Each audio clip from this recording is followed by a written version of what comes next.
Let's imagine you're walking through the Amazon during the last ice age. You push past a thick wall of ferns into a clearing, and standing directly in front of you is a predator the size of a pickup truck. Razor-edged canines the length of your forearm, muscles coiled like steel cables. This thing is built to bring down animals twice your size. And you know what it's staring at right now? Not you. It's staring at a sloth. And I know what you're thinking, because most people picture sloths as these slow, harmless little creatures that hang upside down and look like they're permanently halfway through a nap. But what if I told you that for nearly 5 million years, sloths were among the most untouchable animals on the continent, that the saber-toothed cat, the terror bird, the 40-foot crocodilian, none of them could reliably take one down. And the reason they couldn't is the same reason they eventually vanished. So let's set the stage properly. South America during the Pleistocene.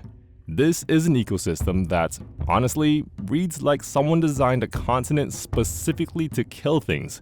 You've got Smilodon popliter, the largest saber-toothed cat that ever lived. 1,200 pounds of pure ambush predator. Those canines weren't just for show either. Isotope analysis from actual fossils confirms they fed on giant sloths. This wasn't theoretical. These cats hunted sloths. Then you've got Purosaurus. This was a caiman that grew to over 40 feet long. To put that in perspective, a saltwater crocodile, the largest reptile alive today, maxes out around 23 feet. Purosaurus was nearly double that. It had a bite force strong enough to crush a giant turtle's shell like an egg. In the water, nothing challenged it. And if that wasn't enough, you had terror birds. Flightless 8-foot-tall birds with hooked beaks designed for smashing skulls. These things didn't peck. They swung their heads like axes. So you've got the cat, the crocodilian, and the bird. Speed, stealth, power, crushing force. Every predator type represented. And in the middle of all this, just wandering around eating leaves is an animal that moves in slow motion, a giant ground sloth. Compare the weapons. Smilodon has 7-inch fangs engineered for piercing throats. Purosaurus has a jaw that can crush bone like dry wood. The terror bird has a beak that can shatter a skull on impact. The sloth has claws. Long ones, sure, 8 to 10 inches, but claws for what? Stripping branches, pulling down vegetation. It's a herbivore. It eats plants. Its teeth are flat, grinding molars. This thing is not a fighter. And yet, when you look at the fossil record, none of those apex predators were regularly bringing down adult ground sloths. So, why is that? To understand why, let's take a look at what the giant ground sloth actually was.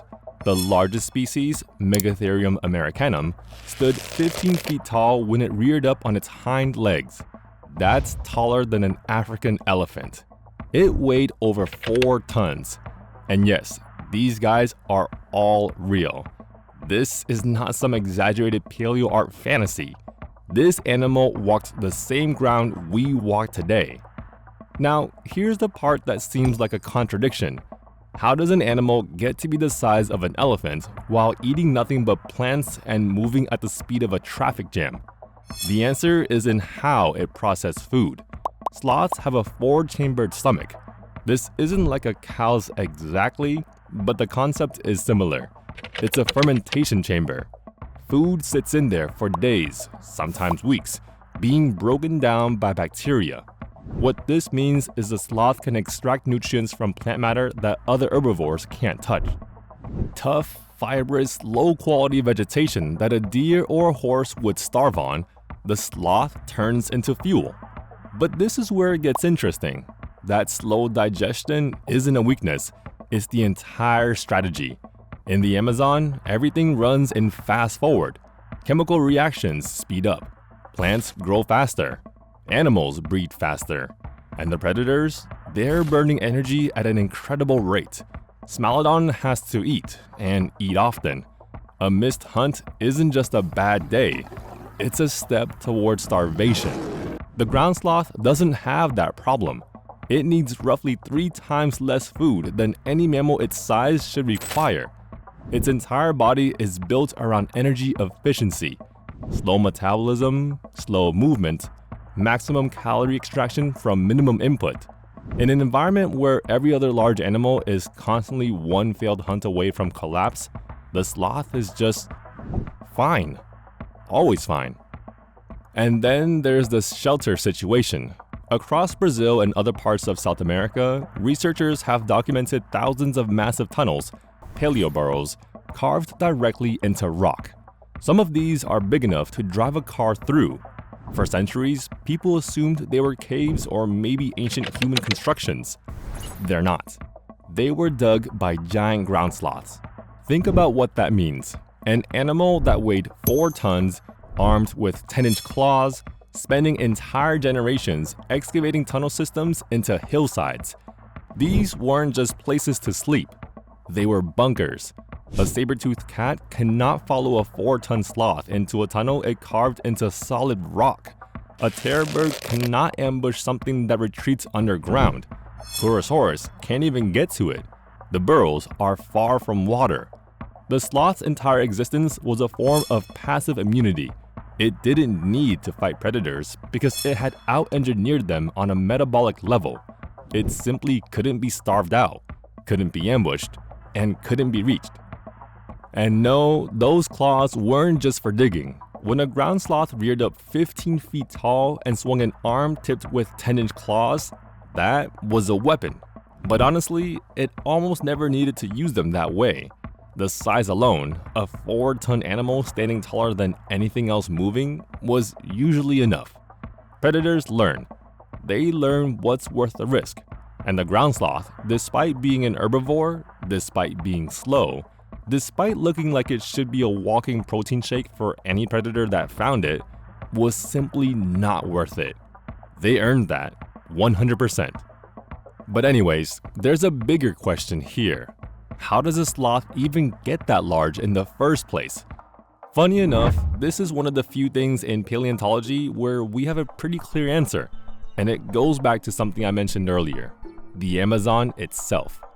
In the Amazon, everything runs in fast forward, which means chemical reactions speed up along with metabolism and reproduction. In sparse environments, animals tend to stay small because resources are scarce and every extra pound costs more energy than it's worth. But when you live in the Amazon, where there's warmth year-round and plant growth never stops, the equation flips. Being big isn't a liability, it's a cheat code. More body mass means more heat retention. More heat means faster digestion. Faster digestion means you can process more of that endless vegetation. And the bigger you get, the fewer predators can threaten you. It's a feedback loop. Size feeds size. Compare this to a modern tree sloth. 2 feet long, maybe 10 pounds, lives in the canopy, eats leaves, moves slowly. Sound familiar? The only real difference between it and its prehistoric cousin is scale. The tree sloth stayed small because it specialized into the canopy niche. The ground sloth had no ceiling, and so it just kept growing. Being a super mega jungle giant sounds really awesome, until it suddenly isn't. Because here's the problem with being untouchable. You stop adapting. For millions of years, the ground sloth's strategy worked flawlessly. The predators couldn't crack it. The climate shifts came and went, and the sloth's slow, efficient metabolism weathered them all. While other megafauna populations crashed during dry periods, sloths just ate lower quality vegetation and kept going. The 4-chambered stomach that seemed like an evolutionary quirk turned out to be an extinction-proofing mechanism. But that still doesn't answer the question of why they're gone now. If nothing could touch them, what changed? In 2018, researchers at White Sands National Park in New Mexico found something that changed how we understand the sloth's extinction. Fossilized footprints preserved in ancient mud. Human footprints and sloth footprints, crossing each other, interacting. And in one set of tracks, something unmistakable. The sloth's prints show it turning in circles. human footprints surrounded on all sides, moving in closing distance. This was a hunt, a coordinated one. And I know what you're thinking, humans with sticks versus a 4-ton animal with claws? But no, this is completely real. The weapon wasn't the stick, it was the atlatl, a spear thrower that could launch a projectile with enough force to punch through thick hide from a safe distance. Humans didn't need to get close. They didn't need to be bigger or stronger. They just needed to throw. The same metabolism that made ground sloths invincible against every other predator became a death sentence against humans. A saber-toothed cat has to ambush. A terror bird has to get close. A crocodilian has to drag you into the water. All of those are threats the sloth evolved to neutralize, through size, through burrows, through sheer energy efficiency. But none of those defenses work against a group of hunters who can wound you from 30 yards away, then just follow you for hours, for days. The sloth, built for endurance at a slow pace, suddenly faced a predator that could outwalk it and throw death from a distance. They vanished around 10,000 years ago. Not all at once. The smaller ground sloth species held on longer in isolated pockets. But the giants, the megatherium, the ones that had outlasted saber-tooths and terror birds and climate catastrophes, they were gone within a few thousand years of humans arriving, which is honestly more disturbing than any predator they ever faced.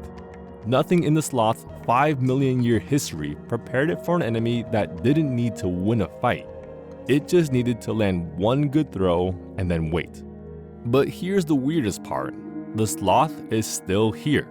Not the giant ground sloth, that's gone. But the tree sloth, the two-toed, the three-toed, they're still hanging upside down in the Amazon canopy, still moving slowly, still digesting leaves for days at a time with that same 4-chambered stomach. The giant sloth's entire evolutionary toolkit, the metabolism, the digestion, the claws, the patience, it's all still alive, just smaller, just hiding in the trees. And the Amazon that built these giants, that flooded the land with life and warmth until animals grew to impossible sizes, is still here too. But it's shrinking. Not because of climate shifts this time, not because of predators, because of us. Again. The tree sloth survived the extinction that took its giant cousins. It survived because it was small enough to go unnoticed, high enough to stay out of reach. But it can't survive the forest disappearing around it. Flood the land with life and warmth, and life won't stay small. It just gets giant. But take that land away, and you don't just lose the giants. You lose everything that was ever possible there.